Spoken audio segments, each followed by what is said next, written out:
Indus river system, जो देखिए Indus नदी है, इसे हिंदी में सिंधु नदी भी कहते हैं। तिब्बत से निकलती है, हिमाचल में सिर्फ जम्मू एंड कश्मीर स्टेट, जो कि अब तो यूटी में डिवाइड हो गया है, उसमें से बहती है और उसके बाद पाकिस्तान से अरेबियन सी में चली जाती है। देखिए डिटेल्ड एक्सप्लेनेशन हम आगे पढ़ेंगे, बट यहाँ पे आप हल्का सा एक बार डायग्राम देख लीजिए। इसके बाद मैंने यहाँ पे ये भी बताया है कि झेलम कौन से पॉइंट में चेनाब में मिलती है, रावी कौन से पॉइंट में चेनाब में मिलती है। बट जैसे जैसे आप वीडियो की तरफ आगे की ओर बढ़ेंगे वैसे वैसे आपको इस चीज़ की डिटेल्ड एक्सप्लेनेशन मिल जाएगी। तो चलिए अभी चलते हैं मेन कंटेंट की तरफ। सो टॉपिक का पता तो आपको थंबनेल से चल ही गया होगा कि हम आज क्या पढ़ने वाले हैं। हम आज पढ़ेंगे द इंडस रिवर सिस्टम के बारे में।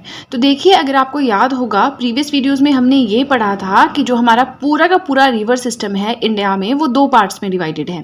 एक है द हिमालयन रिवर सिस्टम और एक है the peninsular river system. So peninsular river system की बात तो हम बिल्कुल बाद में करेंगे। अभी हम बात करेंगे द हिमालयन रिवर सिस्टम के बारे में, जो कि हमने पढ़ा था कि 3 पार्ट्स में डिवाइडेड है।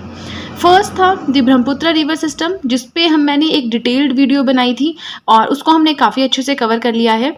Now the second one is the Indus river system, जो हमें आज पढ़ना है। और इसके बाद जो थर्ड बचता है वो है द गंगा रिवर सिस्टम। तो आज का हमारा जो टॉपिक है वो सोली डील करता है इंडस रिवर और इसका पूरा का पूरा जो ट्रिब्यूटरीज है, पूरा का पूरा जो सिस्टम है उसके साथ। तो देखिए काफ़ी ज़्यादा इंटरेस्टिंग वीडियो होने वाला है। हम इसमें इंडस वाटर ट्रीटी के बारे में पढ़ेंगे, हम इसमें जो इंपॉर्टेंट इंडस की रिवर्स हैं उनका पूरी की पूरी डिटेल पढ़ेंगे, जैसे कि उनका ओरिजिनेशन है, एग्जिट पॉइंट है, कौन से डैम हैं उस नदी पे, कौन से सिटीज़ हैं उस नदी में, ऐसे काफ़ी ज़्यादा चीज़ें पढ़ेंगे। तो वीडियो को एंड तक ज़रूर देखें, बिलीव मी आपको बहुत ही अच्छी इन्फॉर्मेशन यहाँ से मिल जाएगी। और अपना पेपर और पेन साथ में रखिए, क्योंकि ये नोट्स मैंने काफ़ी इधर उधर से चेक करके बनाए हुए हैं, डेटा कलेक्ट करने की कोशिश की है। तो मैं चाहती हूँ कि इन नोट्स का आपको भी फ़ायदा हो, अदरवाइज़ मेरी इतनी मेहनत करने का कोई फ़ायदा नहीं है। सो अपना पेपर और पेन साथ में रखें, अपने इंडियन ज्योग्राफी के नोट्स मेंटेन करते रहें, क्योंकि जैसे जैसे मेरी वीडियोज़ आएंगी डेली मैं कोशिश करती हूँ कि एटलीस्ट एक वीडियो तो अपलोड कर ही दूँ। तो 1 महीने या 1.5 महीने के अंदर आपका ज्योग्राफी का जो कंटेंट है, जो इंपॉर्टेंट वाला कंटेंट है, वो कवर हो जाएगा। बाकी सिलेबस तो किसी भी सब्जेक्ट का कभी कवर होता ही नहीं है ना। तो देखिए हम बात कर रहे हैं इंडस रिवर सिस्टम के बारे में। तो सबसे पहले तो ये होता है कि इंडस रिवर सिस्टम का ओरिजिनेशन। अब देखिए इंडस रिवर सिस्टम में हम बात किसके बारे में करेंगे, इंडस रिवर के बारे में। इंडस रिवर को हिंदी में क्या बोलते हैं, सिंधु नदी। ठीक है, तो सिंधु नदी के बारे में हम बात कर रहे हैं। सबसे पहले ओरिजिनेशन की, ओरिजिनेट कहाँ से होती है, इसका उद्गम स्थल कहाँ पे है, तो वो है glacier near Bokharchu, Mansarovar lake, Rakshastal, Kailash range, Tibet, China. अब आप एक चीज़ नोटिस करेंगे कि जो ब्रह्मपुत्र रिवर है वो भी यहीं से ओरिजिनेट हो रही थी, बस उसका ग्लेशियर अलग था। बाकी मानसरोवर लेक के पास जो ये लेक है काफ़ी ज़्यादा ग्लेशियर्स है। तो एक ग्लेशियर से इंडस नदी निकलती है और दूसरे ग्लेशियर से हमारी ब्रह्मपुत्र नदी निकलती है, बाकी सब सेम है। मानसरोवर लेक है, कैलाश रेंज, तिब्बत, चाइना सब सेम है। ठीक है, तो देखो ओरिजिनेशन इसका हो गया, तिब्बत से ही निकलती है, मानसरोवर लेक के पास बोखरजू ग्लेशियर है वहाँ से। तो अब जब ये तिब्बत में बहती है तो वहाँ पे किस नाम से जानी जाती है, अब ये भी पता होना चाहिए। ठीक है, तो जब ये तिब्बत से निकलती है, मतलब यहाँ पे बोखरजू ग्लेशियर से निकलती है, तिब्बत में बहती है, तो तिब्बत में इसे सिंघी खाम्बन या लायंस माउथ के नाम से जाना जाता है। राइट, टोटल लेंथ कितनी है इंडस रिवर की या सिंधु नदी की, तो वो है 2880 किलोमीटर। इंडिया में कितने किलोमीटर बहती है, देखिए क्वेश्चन 2 तरह से बनता है कि टोटल लेंथ कितनी है और इंडिया में कितने किलोमीटर बहती है, 709 किलोमीटर। बट आपसे कोई ये नहीं पूछता कि इंडिया में कितनी बहती है या टोटल लेंथ कितनी है, क्वेश्चन याद है कि इंडिया में सबसे लंबी नदी कौन सी है। देखिए वो हम आपको पता ही होगा वैसे, बट जब हम आगे पढ़ेंगे हम उसके बारे में भी डिस्कस करेंगे। फिलहाल जो सिंधु नदी है वो इंडिया में 709 किलोमीटर के आसपास बहती है। अब कई बुक्स में आपको 720 मिल जाएगा, कईयों में 725, कईयों में 699, तो कंफ्यूज नहीं होना, क्योंकि ऑन एन एवरेज 700 के आसपास बहती है। ये वेस्टर्न फ्लोइंग रिवर है। अब वेस्टर्न फ्लोइंग भी नहीं आप कह सकते, इसे नॉर्थ वेस्टर्न कहते हैं, बट हम जो रिवर्स है ना उनको 2 टाइप्स में डिवाइड करते हैं, ईस्टर्न रिवर सिस्टम एंड जो हमारा ये वेस्टर्न रिवर सिस्टम होता है। रिवर सिस्टम भी नहीं, eastern flowing river and western flowing river.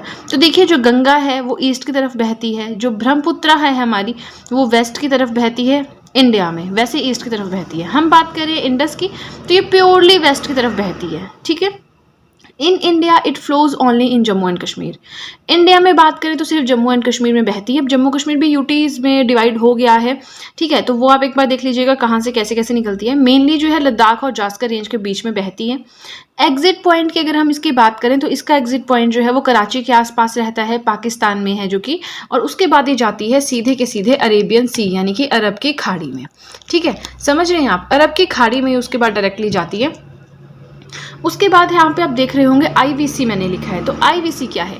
IVC है हमारा इंडस वैली सिविलाइजेशन, ठीक है। In IVC once thrived on its bank, इसमें लिखा है कि जो इंडस वैली सिविलाइजेशन है वो किसी टाइम इसी नदी के तट पे थी, मतलब सिंधु घाटी की सभ्यता सिंधु नदी के तट पे होगी, है ना। इंडस को हिंदी में सिंधु कहते हैं, सिंधु नदी कहते हैं। Oldest civilisation in the history, हमारे इतिहास की सबसे पुरानी सभ्यता कौन सी है? सिंधु घाटी की सभ्यता ही है, ठीक है। It flows north west and enters in Ladakh region in India from Demchok. ये बहुत ज़्यादा इंपॉर्टेंट क्वेश्चन है, क्योंकि देखिए इस तरह के पॉइंट्स आपको मिलते नहीं हैं और इस तरह के डायरेक्ट क्वेश्चंस फिर पूछे जाते हैं और फिर हम कंफ्यूज हो जाते हैं कि ये तो हमारी बुक में था ही नहीं। बुक के भरोसे तो रहना ही नहीं। देखिए सीधी बात, अगर आप एनसीईआरटीज ज्योग्राफी के भरोसे रहते हैं तो वो यूपीएससी वालों के लिए अच्छी है, क्योंकि उनको आंसर राइटिंग करनी है।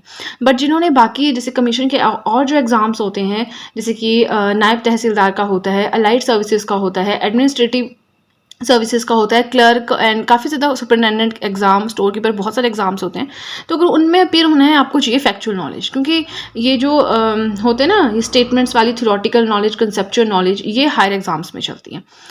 सो ये फ्लो करते हैं नॉर्थ वेस्ट में। मैंने कहा ना आपको कि इंडस नदी कैसे बहती है। देखिए इंडस नदी कैसे बहती है उसका जो डायग्राम है वो अभी हम आगे पढ़ेंगे, बहुत अच्छे से डायग्रामेटिकली आपको रिप्रेजेंट करूंगी कि कैसे क्या चलता है, ठीक है। It flows north west and enters, ये पहले नॉर्थ वेस्ट डायरेक्शन में बहेगी, फिर लद्दाख रीजन से एंटर कर जाएगी डेमचौक में, यानी इंडिया में कहाँ कौन से मेन पॉइंट से एंटर करती है? डेमचौक से एंटर करती है। देखिए अपना पेपर पेन साथ में रखिए, नोट्स बनाते रहिए, क्योंकि अगर नोट्स नहीं बनाइए आपने तो मेरा पढ़ाना बेकार है, क्योंकि आप जो भी पढ़ेंगे एकदम भूल जाएंगे और फिर सब बेकार है, राइट। तो देखिए इंडस रिवर सिस्टम के हम दो चीज़ें पढ़ लेते हैं, इसके लेफ्ट बैंक ट्रिब्यूटरीज कौन सी हैं और राइट बैंक ट्रिब्यूटरीज कौन सी हैं, ये पता होना बहुत ज़्यादा ज़रूरी है। यहाँ पे देखिए मैंने लिस्ट बनाई है और कुछ को मैंने मार्क किया है रेड स्केच से, तो रेड स्केच वाली इंपॉर्टेंट है, पता होना चाहिए। और एक चीज़ और बता देती हूँ, इंडस रिवर इसका जो क्वेश्चन है ना वो कभी ऐसे नहीं आता कि लेफ्ट बैंक कौन सी है, राइट बैंक कौन सी है। गंगा नदी का आता है, इसका नहीं आता। इसका सिंपल सा आता है कि कौन सी जो है वो सिंधु नदी की सहायक नदियाँ हैं, बस इतना क्वेश्चन आता है। तो आप एक बार देख लीजिए, लेफ्ट बैंक ट्रिब्यूटरीज में आता है, नाम एक बार देख लीजिए, जास्कर है, सुरू है, सोन, झेलम, चिनाब, रावी, व्यास, सतलुज, पंचनद। तो ये सतलुज, रावी, ब्यास, चिनाब, झेलम, इनके बारे में हम काफ़ी डिटेल में आज पढ़ेंगे, राइट। फिर है right bank tributaries. Right bank tributaries कौन कौन सी हैं? श्योक है, गिलगिट है, हुंजा, स्वात, कुन्नार, कुर्रम, गोमल, काबुल एंड शिगर, ठीक है। पेपर पेन साथ में रखिए, नोट्स बनाते रहिए। एक बार नोट्स बन गए आपको काफ़ी ज़्यादा हेल्प होगी उनकी, बिलीव में। बार बार मैं इसीलिए कह रही हूँ क्योंकि हमें बहुत आलस लगता है, कौन पेपर पेन उठाएगा, हम वीडियो से बार बार पढ़ लेंगे, but that thing is not practical. आप वीडियो से बार बार नहीं पढ़ सकते हो, ठीक है। तो आपका ज़्यादा टाइम ना वेस्ट करते हुए चलिए चलते हैं नेक्स्ट पेज की तरफ। देखिए हम इंडस रिवर या आप कह लीजिए सिंधु नदी के बारे में पढ़ रहे थे, ठीक है। तो हमने कुछ बेसिक सी चीज़ें पढ़ी कि कहाँ से ओरिजिनेशन होता है, कहाँ एग्जिट पॉइंट है, कौन सी राइट बैंक, कौन सी लेफ्ट बैंक ट्रिब्यूटरी है। अब हम जो पढ़ने जा रहे हैं ये आजकल का ट्रेंड है, यहाँ से क्वेश्चंस बहुत ज़्यादा बन रहे हैं, जो कि है इंडस वाटर ट्रीटी। जो सिंधु नदी है उसके ऊपर एक संधि हुई है, आई डोंट नो हिंदी में क्या कहते हैं, बट इंडस वाटर ट्रीटी कहते हैं इंग्लिश में, IWT। ये है क्या? Water distribution treaty between India and Pakistan. Treaty होता है संधि, ठीक है। तो इंडिया और पाकिस्तान के बीच में एक संधि है कि कौन कितना वाटर यूज करेगा सिंधु नदी का, क्योंकि देखिए सिंधु नदी बहेगी तो इंडिया से होके, लेकिन ज्यादातर वो कहाँ बहती है? पाकिस्तान में ही बहती है, ठीक है। तो फिर उसके ऊपर डिस्प्यूट था इनका, तो 1960 में वो डिस्प्यूट सॉल्व किया गया, ठीक है। दोनों को बताया गया कितना कितना पानी किस किस नदी का यूज करना है, वो हम आगे पढ़ेंगे। Arranged bye world bank. अब जो ये ट्रीटी है किसने कंडक्ट करवाई है? वर्ल्ड बैंक ने कंडक्ट करवाई है, ठीक है। Signed in Karachi. कराची में इसके लिए साइन हुए थे 1960 में, मतलब प्रॉपर जो पेपर वर्क है वो कराची में हुआ था 1960 में। तो दो पार्टीज के बीच में ये हुआ है, किस किस के बीच में? इंडियन पीएम और पाकिस्तान के प्रेसिडेंट। इंडियन पीएम उस टाइम पे कौन थे? पंडित जवाहरलाल नेहरू जी थे, और पाकिस्तान के प्रेसिडेंट कौन थे? अयूब खान जी थे। तो ये तो इंपॉर्टेंट नहीं है इतना, बट ये क्वेश्चन यहाँ से बन जाता है कि जिस टाइम पे इंडस वाटर ट्रीटी हुई थी, पहली बात तो कब हुई थी, कहाँ हुई थी, किसने, कौन अरेंज करवाता है? तो 1960 में हुई थी, कराची में हुई थी। वर्ल्ड बैंक जो है सारा इसका काम धाम देखता है। इंडियन पीएम पंडित जवाहरलाल नेहरू जी थे जिस टाइम पे ये संधि की गई थी। अब इस संधि में हुआ क्या, रिजल्ट क्या आया वो देखते हैं। तो देखिए यहाँ पे आपको सर्कल से लग रहे होंगे, मैंने अलग से साइड में रख दिए हैं क्योंकि पहले मैंने नोट्स बना लिए, मैं आगे पहुँच गई, उसके बाद मुझे फिर और कुछ अच्छा डेटा मिला तो मुझे लगा यहाँ पे इनकॉर्पोरेट करना चाहिए, बिकॉज मैं बार बार अलग अलग वेबसाइट्स पे देखती रहती हूँ, कोशिश करती हूँ कि जितने अच्छे से अच्छे नोट्स बन जाएँ एक ही बार में, अच्छी बात है।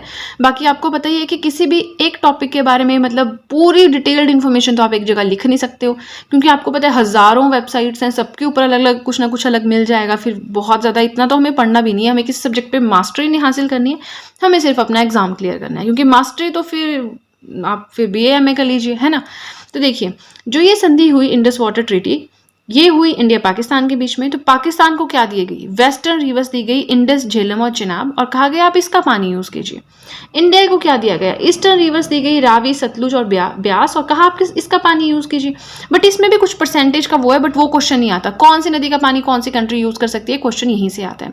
ठीक है, पेपर पेन साथ में रखिए, नोट्स बनाते रहिए। अगर आप साथ साथ में नोट्स मेंटेन करेंगे आपके लिए ही फायदेमंद होगा, अगर नहीं करेंगे तो आपको फिर से भटकना पड़ेगा इधर उधर, यूट्यूब पे, वेबसाइट्स पे, गूगल पे, right.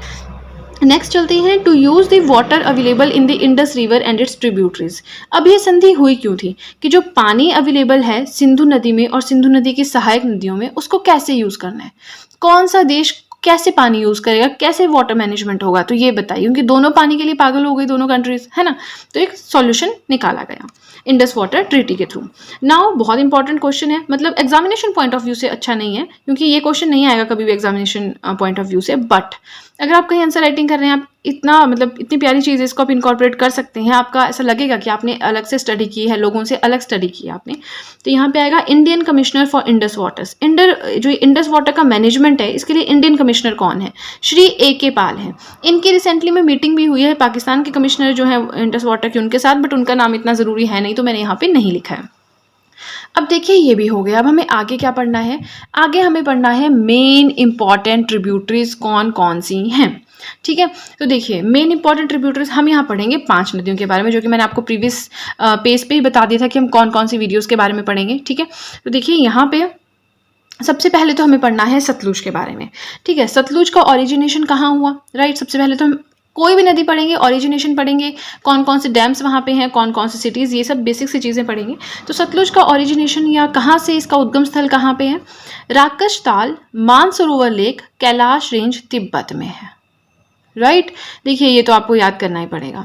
Sometimes called red river, कई बार इसे रेड रिवर भी कहा जाता है, बट मेनली हम जो ब्रह्मपुत्र रिवर है ना, उसको कहते हैं रेड रिवर। बट एक जगह पे लिखा हुआ था सतलुज के लिए भी, तो मैंने यहाँ पे इनकॉर्पोरेट किया, क्योंकि फिर आप कहते हैं कि पॉइंट्स मिस हो जाते हैं, तो मैं कोशिश करती हूँ कि अच्छे से अच्छा डेटा ला सकूँ। नाउ, सतलुज नदी तिब्बत से निकल गई, रेड रिवर के नाम से जानी जाती है। अब इंडिया में कहाँ एंटर करती है, ये भी तो पता होना चाहिए। Enters Himachal Pradesh eight शिपकी, Kinnaur. India में हिमाचल में एंटर करती है। हिमाचल में कौन से डिस्ट्रिक्ट में? किन्नौर डिस्ट्रिक्ट में। किन्नौर डिस्ट्रिक्ट में कौन सी जगह में? शिपकी में एंटर करती है। अब एंटर हो गई, अब लीव कहाँ से करेगी? लीव्स हिमाचल प्रदेश एट भाखड़ा, हिमाचल को छोड़ देती है भाखड़ा में, और उसके बाद पंजाब में एंटर कर जाती है। अब मैंने यहाँ भाखड़ा क्यों लिखा, मैंने क्यों बताया आपको हिमाचल में कहाँ एग्जिट करती है, क्योंकि ज़रूरी है ही नहीं।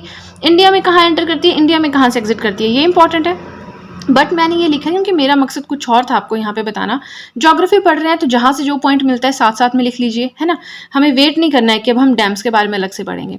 तो भाखड़ा में एक बहुत फेमस डैम है, भाखड़ा नंगल डैम, नाम तो आपने सुना ही होगा। नहीं सुना है तो अभी कॉपी में नाम लिखिए, मैंने यहाँ नाम नहीं लिखा है क्योंकि मुझे लगा आपको पता होगा इस डैम का नाम, Bhakra Nangal dam.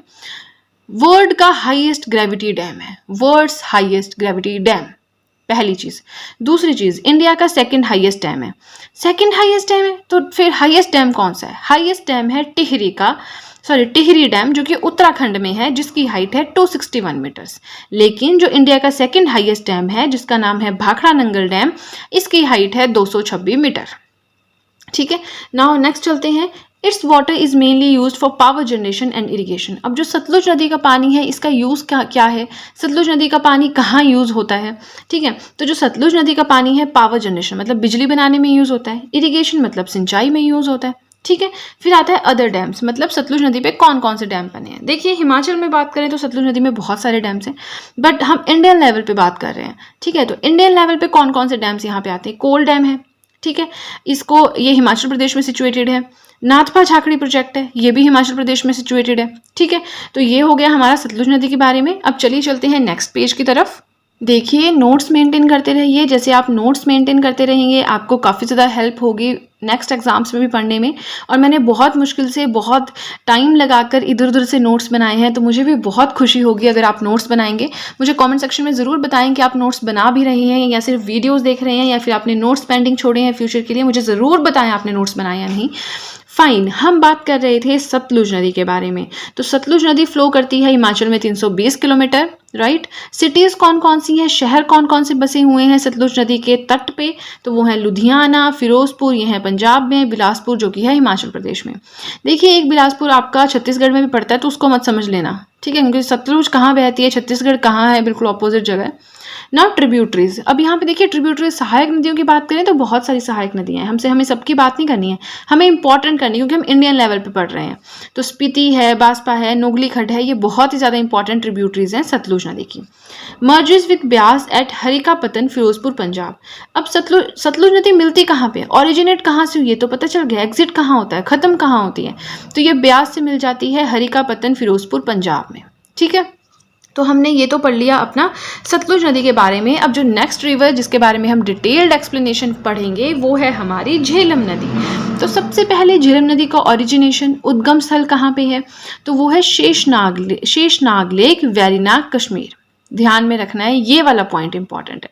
It is a tributary of Chenab river, जो चेनाब नदी है उसकी ट्रिब्यूटरी है, सहायक नदी है। लार्जेस्ट ट्रिब्यूटरी ऑफ झेलम, अब झेलम की सबसे बड़ी सहायक नदी कौन सी है, हमें ये भी पढ़ना है।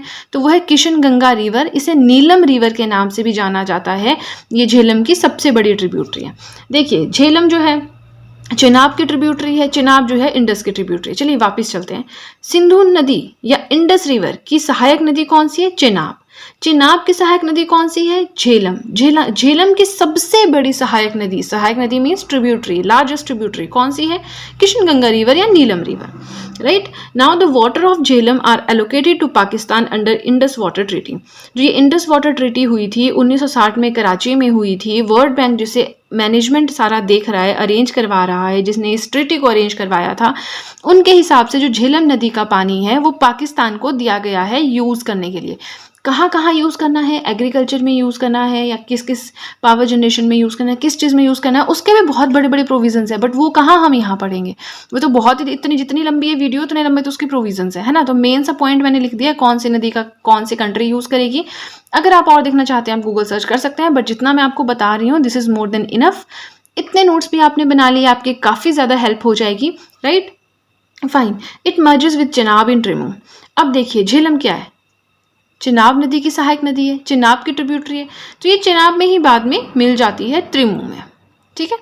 नाउ सिटीज़, अब झेलम जो नदी है उसके तट पे कौन कौन से शहर हैं, क्वेश्चन ये है। श्रीनगर है, बारामूला है, अनंतनाग है, ये तीनों ही जम्मू एंड कश्मीर में आते हैं। Now by ancient Greeks it was called Vitasta.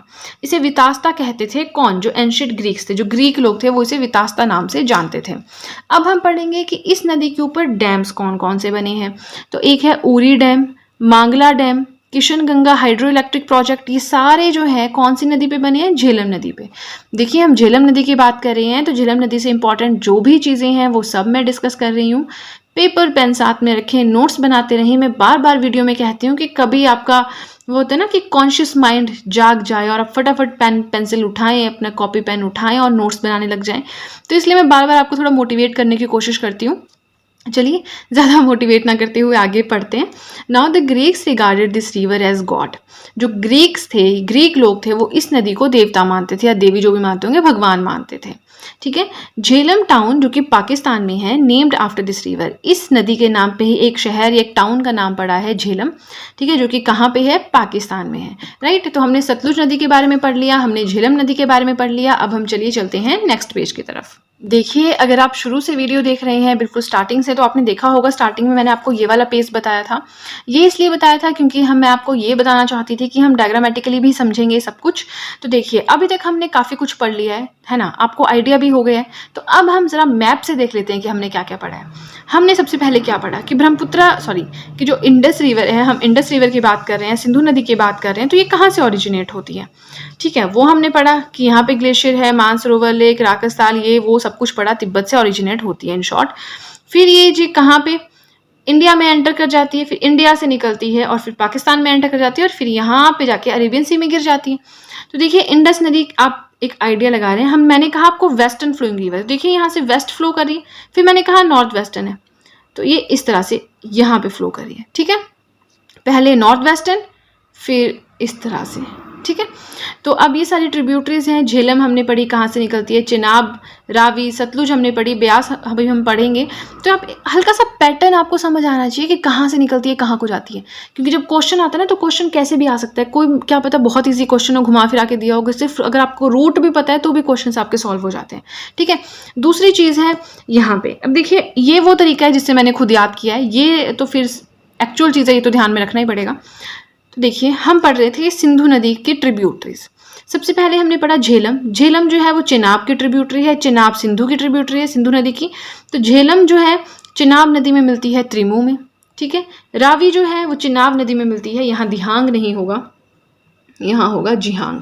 ठीक है, तो झेलम जो है वो चिनाब में मिलती है त्रिमू में, रावी जो है वो चिनाब में मिलती है जिहांग डिस्ट्रिक्ट में, ब्यास जो है वो सतलुज में मिलती है, मतलब ब्यास और सतलुज दोनों मिलती हैं हरिकापतन फिरोजपुर पंजाब में, वहाँ से फिर जाती हैं चिनाब में और चिनाब जाती है सीधे सिंधु नदी में। ठीक है, और जो सिंधु नदी है ये जाती है अरेबियन सी यानी कि अरब की खाड़ी में। ज़्यादा दिमाग नहीं लगाना, मैंने तो इस तरह से किया है क्योंकि इस तरह के क्वेश्चंस बनते हैं हमारे स्टेट एग्जाम्स में, तो मैंने तो उस हिसाब से तैयारी की हुई है। ठीक है, आप भी इसे एक बार नोट कर लीजिएगा। देखिए आप इस तरह के नोट्स बनाएंगे तो आप कैसे भूलेंगे, आपको 2-3 बार आप पढ़ेंगे ना आपके माइंड में चीज़ें छप जाएंगी। आप वीडियो से पढ़ेंगे, आप वीडियो से कभी याद नहीं रख पाएंगे, क्योंकि जो लिखा हुआ खुद होता है ना उसका बड़ा अलग सा ही कुछ इम्पैक्ट होता है। जितनी ये चीज़ मैंने बहुत फील किया। Rest is your choice. Fine, अब जो थर्ड रिवर है यानी कि जो तीसरी ट्रिब्यूटरी है झेलम की वो है चिनाब। तो हम चिनाब नदी के बारे में अब पढ़ेंगे। सबसे पहले ओरिजिनेशन, इसका उद्गम स्थान कहाँ से है, नियर बरालाचा पास, जांस्कर रेंज, लाहौल स्पीति। देखिए कई जगह जांस्कर है, कई जगह जांस्कर है, तो आप देख लीजिएगा अपने हिसाब से। बरालाचा पास के पास जांस्कर रेंज में लाहौल स्पीति हिमाचल प्रदेश से इसका ओरिजिनेशन होता है। Formed by the Confluence of Chandra and भागा। चंद्रा एंड भागा दो नदियाँ हैं। ठीक है, तो ये इंडिपेंडेंटली पहले बह लेती हैं, उसके बाद ये तांडी लाहौल स्पीति हिमाचल प्रदेश में मिल जाती हैं एक पॉइंट पे। ठीक है, उस पॉइंट्स के बाद से इसे चिनाब नदी के नाम से जाना जाता है।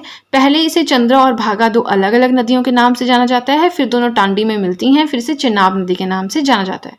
आई होप आपको समझ में आ रहा होगा। मैंने काफ़ी ज़्यादा इजी नोट्स बनाने की कोशिश की है। मुझे कमेंट सेक्शन में ज़रूर बताएं आपको वीडियो कैसी लग रही है, आपको समझ भी आ रहा है कि नहीं समझ में आ रहा है। Also called Chandrabhaga river. Chenab नदी को चंद्रभागा नदी के नाम से भी जाना जाता है। Fine, it flows in Himachal Pradesh, Jammu and Kashmir. Himachal, Jammu और कश्मीर में ये बहती है, मतलब जम्मू एंड कश्मीर एक हो गया, अब तो चलिए 2 यूटीज़ में डिवाइड हो गया। आप देख लीजिएगा कहाँ से बहती है रूट इसका, और हिमाचल प्रदेश में बहती है। हिमाचल प्रदेश में भी चंबा और लाहौल स्पीति 2 डिस्ट्रिक्ट से बहती हैं। डैम्स वेरी इंपॉर्टेंट, हम ना एक अलग से टॉपिक करेंगे जिसमें हम पढ़ेंगे कौन सा डैम कौन सी नदी पर है, कौन सी स्टेट में है, और कौन सा लार्जेस्ट है, लॉन्गेस्ट, इस तरह से कुछ बेसिक सी चीज़ें, हाईएस्ट, इस तरह से जो भी होगा, अगर होगा तो पढ़ेंगे। तो डैम्स जो है ये मैंने अलग से काफ़ी अच्छे नोट्स बनाए हैं अपने पास, बट ये हम एंड में कवर करेंगे। पहले हम इंपॉर्टेंट टॉपिक सॉइल हो गया, क्लाइमेट हो गया, ये सब डिस्कस करेंगे। तो डैम्स की बात कर रहे थे, बगलीहार डैम है, चिनाब नदी के चिनाब नदी के ऊपर बना है, तट पर तो सिटीज़ होती हैं। दुल्हास्ती डैम है, चिनाब नदी पर बना है। सलाल डैम है, चिनाब नदी पर बना है, इसे rock fill and concrete dam भी कहते हैं। ठीक है, नेक्स्ट आता है सिटीज़, कि चिनाब नदी के तट पर कौन कौन से शहर हैं, तो वो आ जाते हैं किश्तवाड़ है, उधमपुर है, जम्मू है, ये तीनों ही जम्मू एंड कश्मीर में है। तो देखिए चिनाब नदी का भी हो गया हमारा कंप्लीट। अब हम चलेंगे नेक्स्ट रिवर की तरफ, बट एक चीज़ आपको बताना चाहूँगी, जैसे कि पॉलिटी हैंड रिटन नोट्स की जो सीरीज़ थी वो मेरी कंप्लीट हो गई है। तो आप चाहें तो डिस्क्रिप्शन बॉक्स में लिंक दिया है, मैंने लिंक ऑलरेडी दे दिया है, वहाँ पे जाके लिंक पे जाके आप सारी की सारी मेरी वीडियोस देख सकते हैं। हैंड रिटन नोट्स हैं, ठीक है, तो आपको काफ़ी ज़्यादा हेल्प करेंगे वो। उसके अलावा नेशनल मूवमेंट के हैंड रिटन नोट्स मैंने बनाए हैं, उसका भी लिंक डिस्क्रिप्शन बॉक्स में दिया है, वो भी आप देख सकते हैं। उसके अलावा इंटरनेशनल ऑर्गेनाइजेशंस हो गई हमारी, जैसे कि वर्ल्ड ट्रेड ऑर्गेनाइजेशन है, वर्ल्ड हेल्थ ऑर्गेनाइजेशन है, और हमारी इंटरनेशनल लेबर ऑर्गेनाइजेशन, इस तरह से 9-10 के मैंने वीडियोस बनाई हैं, अभी पेंडिंग है वो, लेकिन मैंने काफ़ी वीडियोस बना दी हैं, तो उसका भी लिंक दिया है, आप उसे भी देख सकते हैं। राइट, ज़्यादा टाइम ना वेस्ट करते हुए चलिए चलते हैं नेक्स्ट पेज की तरफ। यहाँ हमने चिनाब नदी को कवर किया, अब हम नेक्स्ट पेज की तरफ चलते हैं। आई नो वीडियो थोड़ा लंबी हो गई है, बट इस रिवर सिस्टम में कंटेंट ही इतना है कि मैं कोशिश कर रही हूँ जल्दी जल्दी पढ़ाऊँ, बट फिर भी टाइम लग रहा है। तो 4th रिवर जो है हमारी वो है रावी रिवर। पेपर पेन साथ में रखिए, नोट्स बनाते रहिए, काफ़ी ज़्यादा आपके हेल्प में आएंगे। बार बार अब मैं नहीं कहूँगी। ओरिजिनेशन की बात करें, रिवर रावी नदी जो है वो कहाँ से ओरिजिनेट होती है, कौन ये रिवर कहाँ से इसका उद्गम स्थान है, तो वो है बड़ा बंगाल, धौलाधार रेंज, कांगड़ा, हिमाचल प्रदेश में, राइट। ये पेरिनियल रिवर है, बट इसे यहाँ लिखने की ज़रूरत नहीं थी, क्योंकि जो हिमालयन रिवर्स हैं सारी की सारी, चाहे आप बात कीजिए ब्रह्मपुत्रा नदी की, आप बात कीजिए गंगा नदी की, आप बात कीजिए सिंधु या इंडस रिवर की, तो ये सब पेरिनियल है। पेरिनियल क्या होते हैं कि जिनका पानी कभी नहीं सूखता, जिनमें हमेशा खूब पानी रहता है, ठीक है।